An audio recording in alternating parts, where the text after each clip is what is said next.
Okay, MHCT corner of magnetic effect of electric current solve करतोय मी. Page number 543.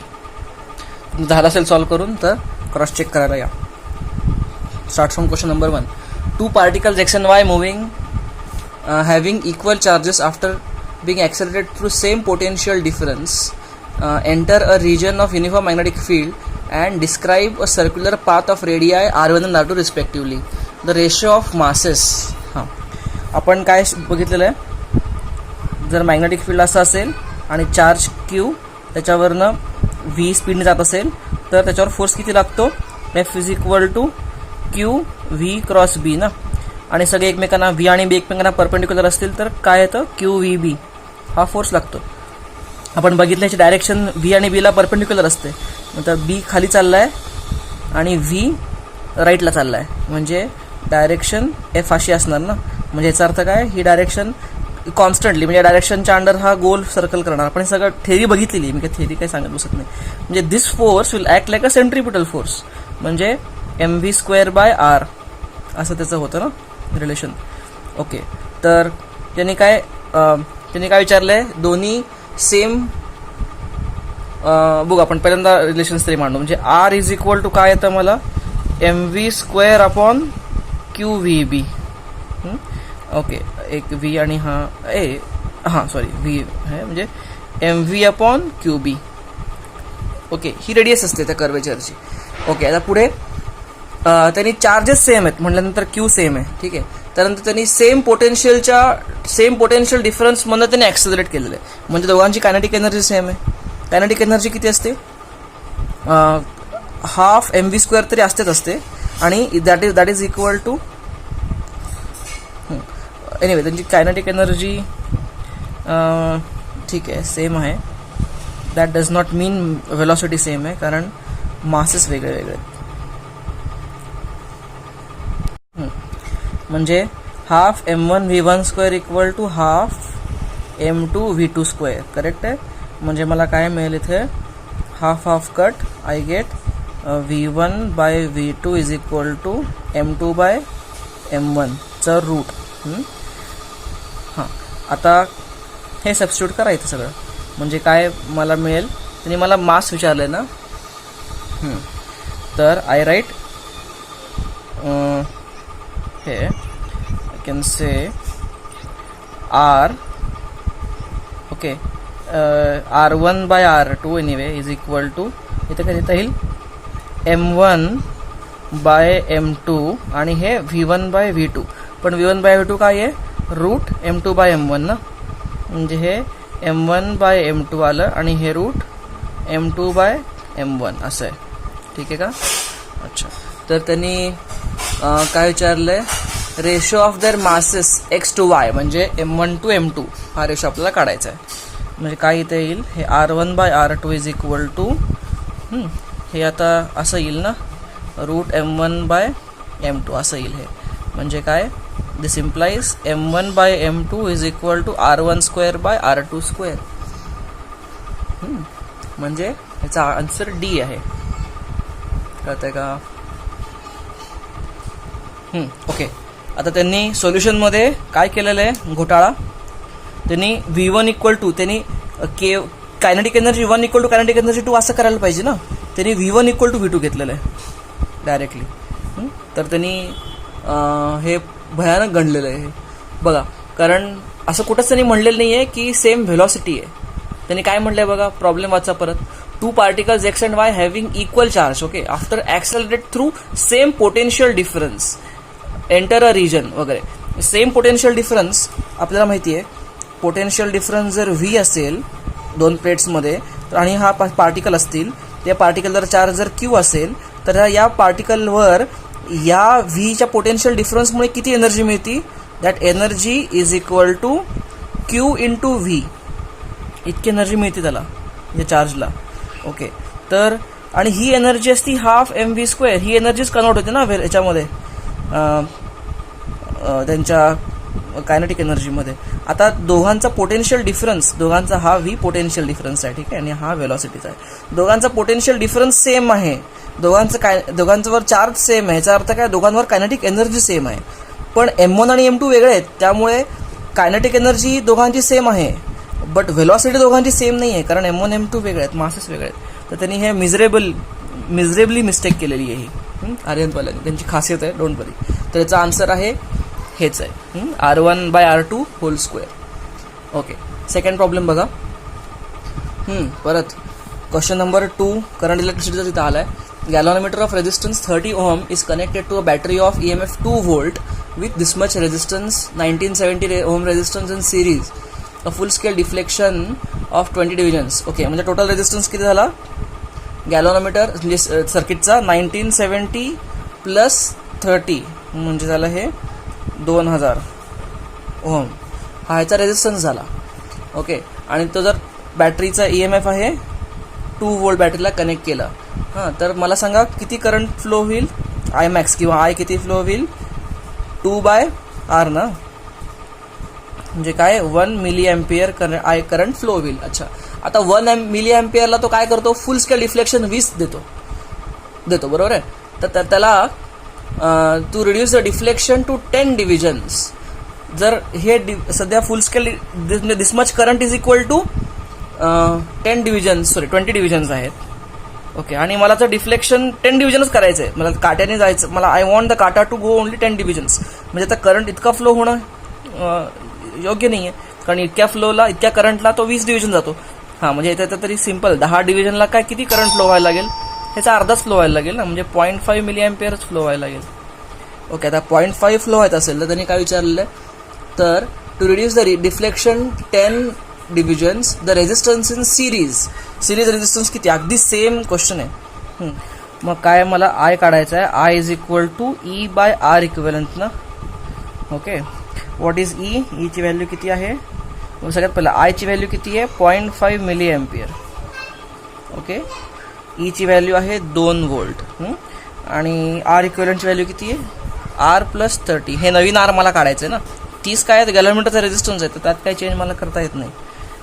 Okay, तर बोला R+30 is equal to 4000, म्हणजे काय झालं आरची व्हॅल्यू 4030 ओहम, असं काय आन्सर आहे का. ओके, सबट्रॅक्शन करायची राहिली, मी ॲडिशन केलं, इथे गेलं की सबट्रॅक्ट होईल. R is equal to 3970 ohm, ठीक आहे ना, कळत आहे का. तिसरा, sensitivity of a moving coil galvanometer can be increased by. आठवा काय मुव्हिंग कॉइल गॅल्व्हनोमीटरचा formula, I is equal to C(θ/NBA) ना, असं होतं ना फॉर्म्युला. त्यांनी काय पाहिजे आपल्याला, सेन्सिटिव्हिटी पाहिजे, म्हणजे we want deflection per unit current. What is sensitivity, deflection per unit current, θ/I काय तर हे NBA/C. बरं, ही झाली सेन्सिटिव्हिटी. सेन्सिटिव्हिटी कधी वाढेल, ज्या नंबर ऑफ टर्न्स वाढतील, मॅग्नेटिक फील्ड वाढेल, ए वाढेल आणि सी कमी होईल, कळतंय. तर बघा काय काय ऑप्शन्स काय आहे, decreasing, increasing number of turns, B option दिसतोय. ओके, पुढे range of a galvanometer is V when 50 ohm resistance connected in series. The range gets doubled when 500 volt resistance. Okay, I think हे सगळे असे मी problems केलेले आहेत. हे current इलेक्ट्रिसिटीचे problems त्यांनी हुशार लोकांनी इथे टाकले. असे सेम एक्झॅक्टली सेम प्रॉब्लेम मी केलेला आहे, फक्त आकड्यामध्ये फरक आहे. करंट इलेक्ट्रिसिटीचा उघडा, डिस्कशन येत नसेल तर ते स्टडी करा. Fifth, in cyclotron for a given magnet, for a given magnet, radius of semicircle traced by positive ion is directly proportional to. काय करता येईल, R इज इक्वल टू तेच ना, R इज इक्वल टू 5वा करतोय mv/qb ना. वेलॉसिटीचं directly proportional directly व्हीच असणार ना, म्हणजे R directly proportional to V, that's all. बघा 6वा प्रॉब्लेम काय म्हणतोय तो, when a proton is released from rest in a room, it starts with initial acceleration a0 towards west. बरं, ते ईस्ट वेस्ट असेल आपण डायरेक्शन काढून घेऊ, नॉर्थ साऊथ, हे ईस्ट आहे आणि हे वेस्ट आहे. बरं, प्रोटॉन काय केलं, रिलीज फ्रॉम रेस्ट केला. आता प्रोटॉन म्हणजे ह्याचा चार्ज ईज असणार ना ह्याच्यावर, प्लस ई असेल. ओके, रेस्ट लीव्ह केला तर त्यांनी वेस्ट साईडला, वेस्ट इथे आहे ना, तर त्याचं ॲक्सेलरेशन वेस्टला किती होतं, ए नॉट. ओके, आणि Wien it is project towards north with V not it. Okay, असं झालं. ठीक आहे, आपण एक सेकंड बघूयात. आपण ह्याची एक there is something called edge, आपल्याला आपण दोन्ही वेगळ्या वेगळ्या कन्सेप्ट शिकलेले आहेत. इलेक्ट्रोस्टॅटिकमध्ये आपण काय शिकलो आहे की एका चार्जवर इलेक्ट्रिक फील्डमुळे लागलेला फोर्स आपण काढला आहे, तो किती असतो, क्यू ई. एक कुठला तरी चार्ज आहे, इथं मी पहिल्यांदा तुम्हाला थोडं बेसिक सांगतो, एक मिनिट. हा चार्ज क्यू आहे आणि हा असं इलेक्ट्रिक फील्ड आहे समजा, तर याच्यावर किती फोर्स लागतो, या इलेक्ट्रिक फील्डमुळे क्यू ई. अच्छा, हा फोर्स लागण्यासाठी हा चार्ज मूव्ह होण्याची किंवा रेस्टवर असल्याची काही गरज आहे का, नाही. This Q is completely independent of whether it is moving or stationary. हा क्यू ई लागणारच आहे, कळतंय. ह्याचा या फोर्सचा आणि व्हेलॉसिटीचा काही संबंध नाही, आपण हे इलेक्ट्रोस्टॅटिकमध्ये शिकलेलो आहे. बरं, मॅग्नेटिक फील्डमध्ये समजा आता हा मॅग्नेटिक फील्ड असेल आता, आणि या मॅग्नेटिक फील्डमध्ये चार्ज जर क्यू ठेवला आणि रेस्टवर आहे हा, तर ह्याच्यावर फोर्स किती लागेल, this is force due to electric field, F E म्हणून. हा, ह्याच्यावर तर मॅग्नेटिक फील्डमुळे फोर्स किती लागेल, से एफ एम. ह्याच्यावर फोर्स किती लागेल, तर 0 लागेल जर हा रेस्टवर असेल तर, कारण हा फोर्सची ॲक्च्युली फॉर्म्युला काय असतो, हा क्यू व्ही क्रॉस बी असतो ना, म्हणजे व्हेलॉसिटी 0 या चार्जची, तर याच्यावर असलेला फोर्स इज 0. हे क्लिअर आहे. अच्छा, आता या चार्ज, आता या समजा एका फील्डमध्ये, एका जागेवर, एका स्पेसमध्ये इलेक्ट्रिक फील्ड पण प्रेझेंट आहे आणि मॅग्नेटिक फील्ड पण प्रेझेंट आहे, तर या चार्जवर दोन्ही फोर्स लागतील, हा पण लागेल आणि हा पण. आता हा लागेल का नाही हे डिपेंड करेल ना, वेदर तो मूव्ह होतोय का नाही. मूव्ह होत असेल तर हा पण लागेल, नाहीतर हा लागणार नाही. बरं, तर या दोन्हीच्या कंबाईन लागलेल्या फोर्सला म्हणतात लॉरेन्झ फोर्स.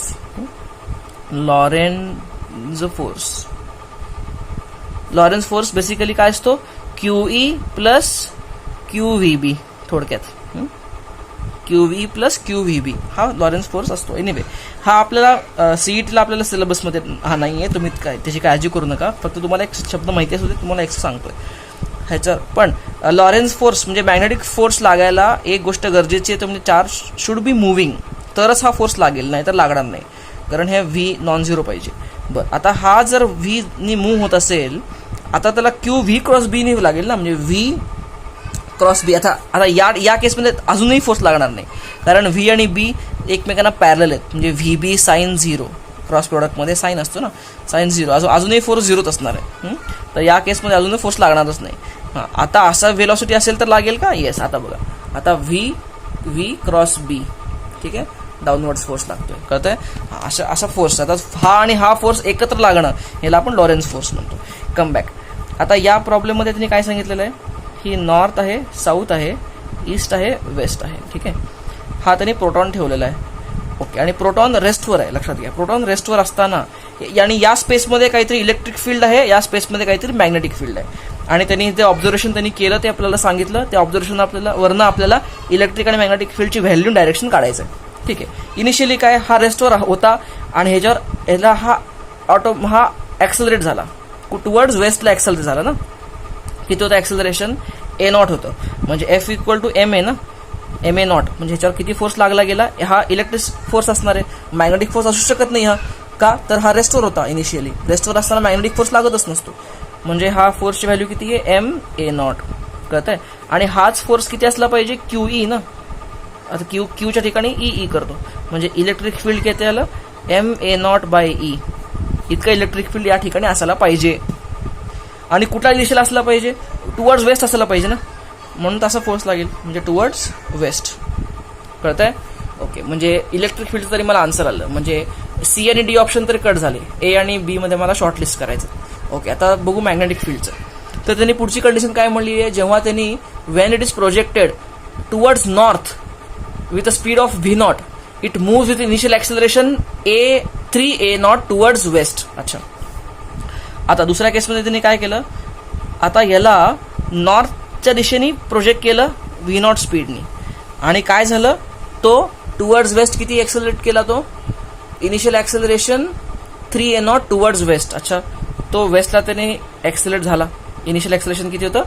ओके, म्हणजे मॅग्नेटिक फोर्स किती लागणार, क्यू व्ही बी ना, आणि एम इंटू 3a0 इतका मॅग्नेटिक फोर्स लागला त्याच्यावर.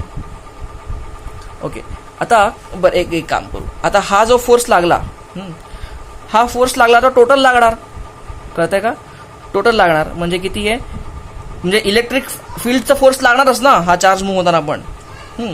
म्हणजे ई तरी आहेच आहे याच्यावर, प्लस ई व्ही बी किंवा ई व्ही नॉट बी आहे, आणि हा टोटल मिळून किती होतो, टोटल मिळून एम आणि 3a0. कळत आहे का, हे लक्षात घ्या.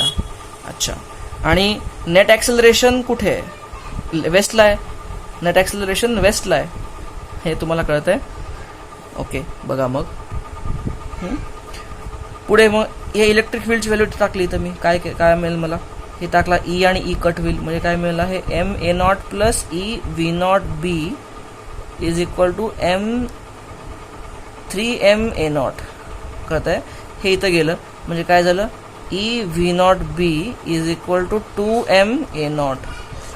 ओके, त्याने बी काढायला सांगितलं ना, म्हणजे बीची व्हॅल्यू किती आहे, 2MA0 bye E V0. E V0. अच्छा, ही झाली मॅग्निट्यूड.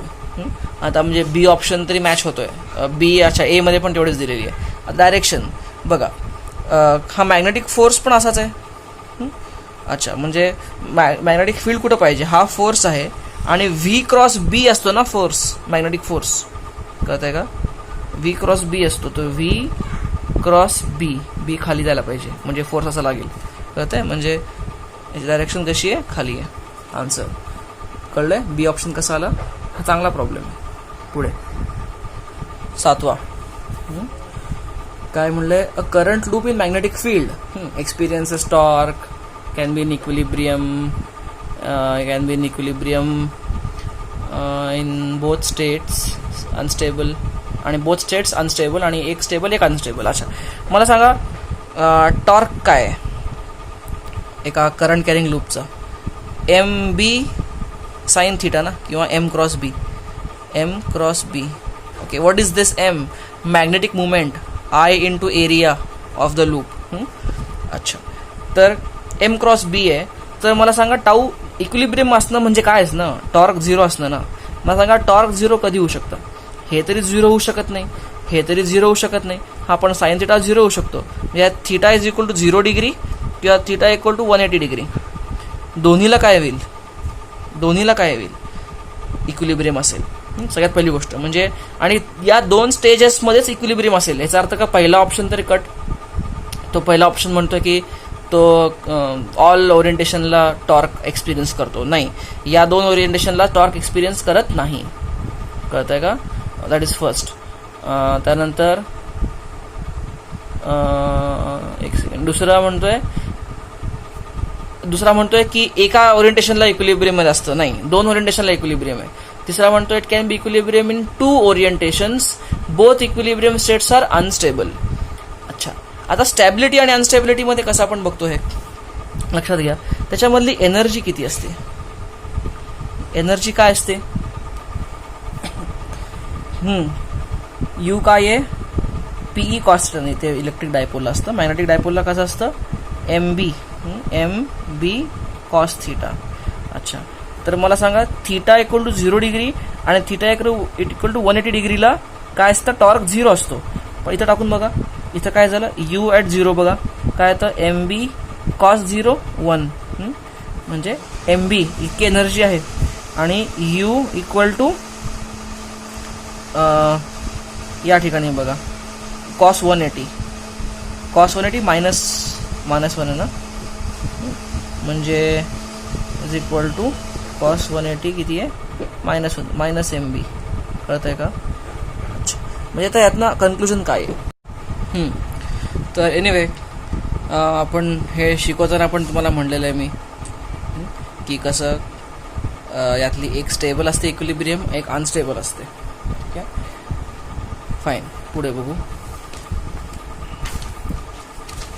8th काय आहे, which of the following while in motion cannot be deflected by magnetic field. यातलं न्यूट्रल जे काय, कारण डिफ्लेक्ट करणं म्हणजे काय करणं, त्यावर फोर्स लावणं. फोर्स असतो QVB. आता हा मूव्ह करतोय म्हणजे V0 नाही आहे, मॅग्नेटिक फील्ड आहे म्हणजे मॅग्नेटिक फील्ड 0 नाही आहे, म्हणजे Q0 पाहिजे. या चारही ऑप्शन मधलं कशावर क्यू 0 असतं. प्रोटॉनचा क्यू 0 नसतो. अल्फा पार्टिकल क्यू 0 नसतो. अल्फा पार्टिकल म्हणजे हेलियम न्यूक्लियस, त्याच्यात दोन चार्ज असतो, हेलियम न्यूक्लियस. ओके. त्यानंतर cathode rays are also moving electrons only. आणि neutrons should be the answer. 10वा tangent galvanometer uses measures current. पुढचा क्वेश्चन आहे 11th. An electron is traveling around x direction. It encounters a magnetic field in y direction. Its subsequent motion will be. बघा काय असेल. तुम्ही vector फॉर्ममध्ये करायचं तर वेक्टर फॉर्ममध्ये करा, किंवा सरळ असं डायरेक्शन असं ड्रॉइंग करून करा. हा समजा इथे इलेक्ट्रॉन आहे आणि तो इलेक्ट्रॉन चालला एक्स डायरेक्शनला, म्हणजे याची वेलॉसिटी त्या इन्स्टंटला कशी होती अशी आहे, आणि तो इमिजिएटली अशा फील्डला एन्काउंटर झाला जे वायमध्ये आहे. कळत आहे. तर त्याला हे वाय आहे ना, तर आता ह्याच्यावर फोर्स कसा लागेल. फोर्स असेल व्ही क्रॉस बी ना, व्ही क्रॉस बी म्हणजे असा फोर्स लागतो. अच्छा दिसत नाही का. व्ही क्रॉस बी म्हणजे बघा ना, असा फोर्स लागतोय. आणि पण चार्ज इलेक्ट्रॉनचा चार्ज मायनस असल्यामुळे असं लागेल ना. कळत आहे. असा फोर्स असेल. अच्छा फोर्स असा ह्याच्यावर लागतो, याचा अर्थ काय, फोर्सच्या दिशेनेच सेंटर असणार आहे, सेंटर त्या ठिकाणी असणार आहे. म्हणजे हा आता ऑब्जेक्ट कसा गोल फिरेल. बघा ना, हा सेंटर आहे आणि हा सर्कल आहे म्हटल्यानंतर तो बघा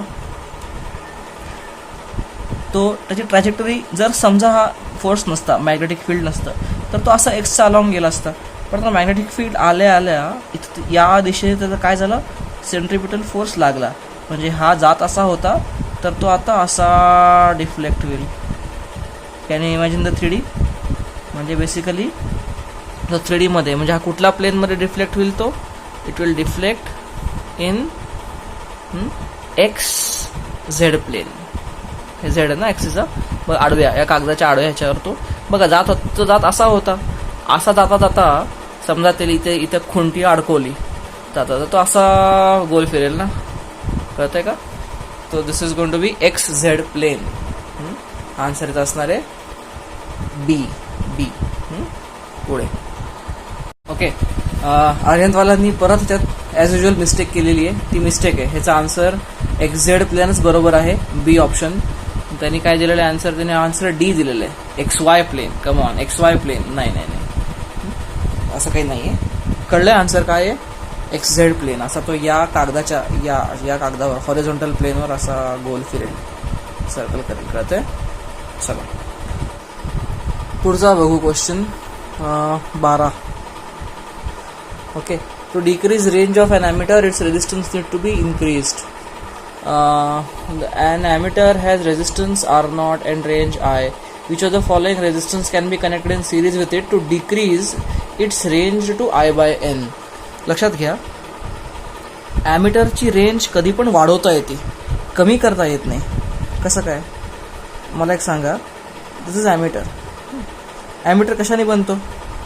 ammeter is nothing, it's a galvanometer आणि एक शंट, ह्याच्याने ॲमीटर बनतो ना. अच्छा तुम्ही लक्षात घ्या, याची रेंज काहीतरी आहे, म्हणजे हा कमी काहीतरी मोजतोय करंट. हा ॲमीटर आहे, तुम्ही बाजारात ॲमीटर आणला, ह्याची काहीतरी करंट, याची काहीतरी रेंज आहे, तर तुम्ही ह्याची रेंज वाढवू शकता. You can increase the range. कसं रेंज वाढवणार. मी काय करतो, या ॲमीटरला ह्याच्या आत काही चेंज करत नाही, ह्याच्या आत काही घोटाळा करत नाही. ॲमीटर असंच ठेवतो ना मी. ॲमीटरच्या अक्रॉस जर मी रेझिस्टन्स जोडला तर काय होईल, आता ह्याचं टोटल ओव्हरऑल रेझिस्टन्स कमी होईल, म्हणजे याची रेंज वाढेल. कळत आहे. पण रेंज कमी करता येत नाही. लक्षात घ्या, हा ॲमीटर आहे, रेंज कमी करायला मी काय करतो, अच्छा मग पॅरलल जोडण्यापेक्षा एखादा शंट सिरीजमध्ये जोडतो. लक्षात घ्या, सिरीजमध्ये जोडल्याने काय होईल, सिरीजमध्ये जोडल्याने अगोदर जो करंट जात होता आय, ह्याच्यातनं जात होता, तो जाणारा आय करंट आहे तो आता कमी करंट जाईल. अगोदर समजा आय जात होता, आता I by 2 जाईल, कमी करंट त्यातनं पास होईल. का तर एका सिरीजमध्ये रेझिस्टन्स आल्यामुळे. म्हणजे हा ॲमीटर अगोदर जो करंट 10 एम्पियर मोजत असेल तर आता 7च एम्पियर मोजेल. बरोबर आहे. म्हणजे त्यांनी कमी करंट मोजला, पण ह्याचा अर्थ असा नाही की त्याची रेंज कमी झाली. कमी अमाऊंटचं करंट पास त्यातनं करणं आणि त्यांनी कमी करंट म्हणजे मोजणं, हे वेगळी गोष्ट आहे. आणि त्याची रेंजच कमी झाली. रेंज म्हणजे काय? कॅपॅसिटी, क्षमता. म्हणजे कॅपॅसिटी आपण कमी नाही करू शकत, कळतंय का? कॅपॅसिटी कमी नाही करू शकत. त्यामुळे याचा आन्सर आहे नन ऑफ दिस. लक्षात घ्या, ॲमिटरची रेंज कधीही वाढवता येते. कशी वाढवायची? ह्याच्या पॅरलल शंट कनेक्ट करून, पण कधीही कमी करता येत नाही. आणि असं जर आपण रेझिस्टन्स सिरीजमध्ये जरी जोडला तर सिरीजमध्ये कमी करंट पास होईल यातनं सिरीजमध्ये जोडल्यामुळे, पण कमी करंट पास झाला म्हणून त्याची रेंज कमी होत नाही. अरे कळतंय का? त्यामुळे ह्याचा आन्सर नन ऑफ दीज असणार आहे. ठीक आहे, पुढचं बघू. आता हे सगळे करंट इलेक्ट्रिसिटीचे प्रॉब्लेम्स येतात. एनिवे करूयात सॉल्व. बघा 13वा, अ गॅलोनोमीटर हॅज रेजिस्टन्स दिस मच. किती आहे गॅलोनोमीटर रेजिस्टन्स? से आर 3663 ओहम. शंट आहे in such a way that 1/34 of the total current passes through the galvanometer. म्हणजे काय? Ig is equal to 134I असं आहे ना. Then the value of shunt, simple formula लावून टाका ना, 1 + R/S. तुम्हाला एस काढायचं आहे. ओके, आय तरी आय आहे, Ig आहे I/34, 1 + 3663/S. हे कट झालं. काय झालं? हे 34 म्हणजे वेल हे सॉल्व करा आता. हा एस आहे ना. ओके, हे 34 इथं गेलं. 34 - 1 इज इक्वल टू 3663/S. 33 आलं ना. म्हणजे एस इज इक्वल टू 3663/33. याचं काय होतं आहे आता? 11 × 33, 11 × 33, 3 33 3 3 म्हणजे झालं 111. हां, कळतं आहे? सिम्पल. हे तरी सबस्टिट्यूशन प्रॉब्लेम आहे हा. पुढे 14 14th. Okay, in an ammeter 4% of main current is passing through the galvanometer. If shunt resistance is this, then the resistance of the galvanometer. Simple. परत 4% of main current is passing through galvanometer. Ig is equal to 4% ना. Okay, of main current. Simple. हे substitute करा. म्हणजे I is equal to Ig 1 + R/S मध्ये या गोष्टी substitute करा. काय आता? Ig काय करता येईल मला?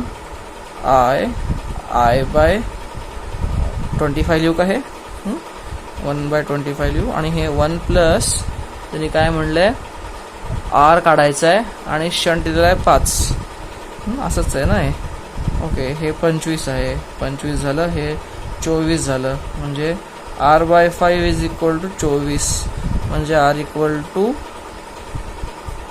120. गणित साधं. 15 moving coil galvanometer ABC are made of coils of 3 different material having torsional constant. बरं, म्हणजे त्यांनी C दिलेला आहे प्रत्येकाचा. C1 दिलेला आहे. बेसिकली पहिल्यांदा आपण फॉर्म्युला काय आपला? I equal to C/NBA theta. हा आपला बेसिक फॉर्म्युला आहे मुव्हिंग कॉइल गॅल्व्हनोमीटरचा. तर त्यांनी काय म्हणलं? सीचे व्हॅल्यू दिल्या. त्यांनी काय दिलं? C1 आहे, C1 दिला आहे, C2 दिला आहे, C3 दिला आहे. बरं, if the 3 galvanometers are identical in all other respects, then in which of the above cases sensitivity is maximum? अरे प्रॉब्लेम काय? सेन्सिटिव्हिटी θ/I ना. θ/I is NBA/C. त्याच्यात C सगळ्यात कमी, त्याची सेन्सिटिव्हिटी मॅक्सिमम. हे सगळ्यात कमी कशाची आहे? 1.8ची आहे ना. म्हणजे पहिल्याची Aची मॅक्सिमम असेल. Okay. 16 volt meter has a resistance of G ohm and range V volt, then value of resistance used in series to convert it into a voltmeter of range NV volt. Okay, बघा कसं solve करता येईल.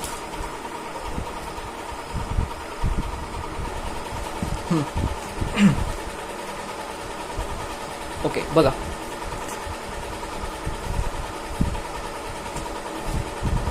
अगोदर काय होतं लक्षात घ्या. अगोदर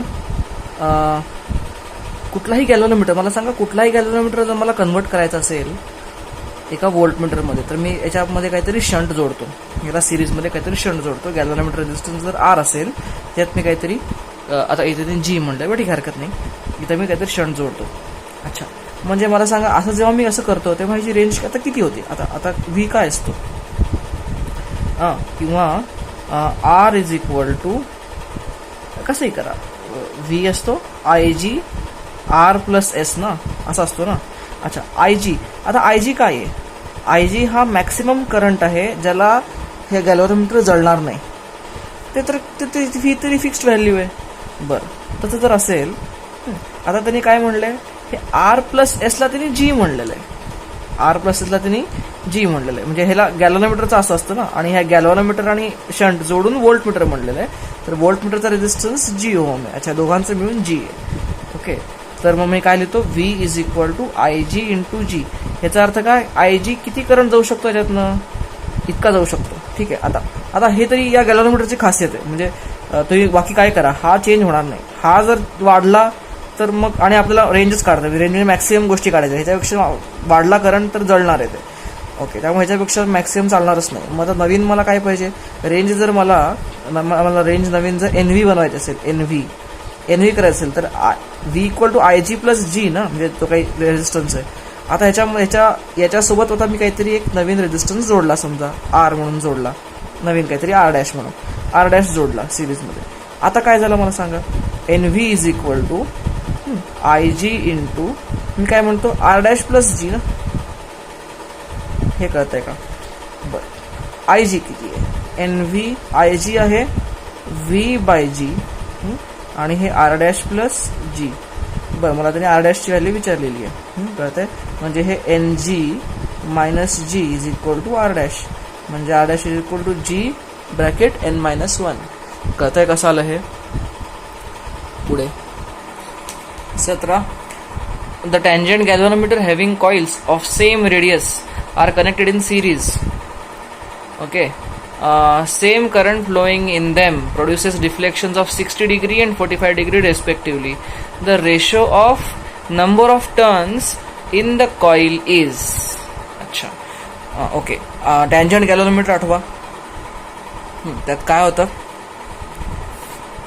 आठवतंय का?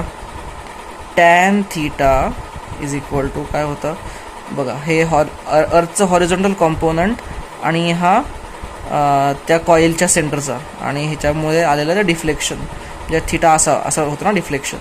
तर टॅन थिटा काय होता, B C upon B H, हो ना. बी सी काय आहे, mu naught N I by 2R असं होतं ना. अच्छा, बी एच तरी दोघांसाठी सेमच असेल, दोघांमधला आय सेम आहे, बी एच सेम आहे, रेडियस दोघांची सेम आहे, म्यू नॉट 2 सेम आहे, फक्त एनचंच रिलेशन आहे. म्हणजे I can say tan theta is directly proportional to N, म्हणजे N1 by N2 is equal to tan theta 1. What is it, tan 60 upon tan 45. Tan 60 काय असतं, साइन 60 बाय कॉस 60 रूट 3, आणि हे 1 शुड बी द आन्सर. कळत आहे? 17D. Okay, 18 बघू. We have a galvanometer of resistance 25 ohm. It is shunted by 2.5 ohm wire. The part of the total current that flows through the galvanometer is. म्हणजे तुम्हाला त्यांनी I G विचारलेलं आहे, I G rather I G by आयचा ratio त्यांनी विचारलेला आहे. कळता येईल का हे? I by I G 1 plus R by S ना, आर बाय एस. अरे कळतंय का? हे 10 झालं, 11 झालं, म्हणजे काय झालं, आय बाय आय जी झालं 11. ओके, म्हणजे आय जी बाय आय झालं 1/11. डी आन्सर आलं. Okay, 19 electron and proton with equal momentum enter perpendicularly into uniform magnetic field. बरं, then path of both will be straight line. तर obviously नसणार.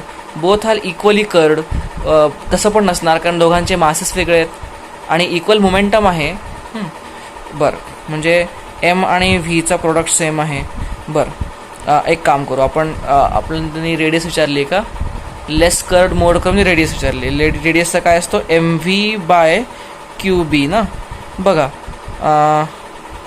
अच्छा okay, दोघांचं momentum same आहे, म्हणजे M V same आहे, बी दोघांचा सेमच आहे आणि दोघांचा तर चार्ज पण सेम आहे. Proton will equal momentum.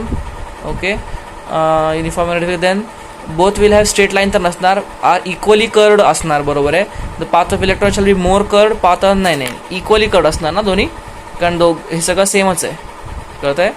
Okay. 20. The radius of circular path of an electron when subjected to perpendicular magnetic field, M V by Q B, that is E B. A option. ठीक आहे. So there we end. हे सगळे questions आहेत.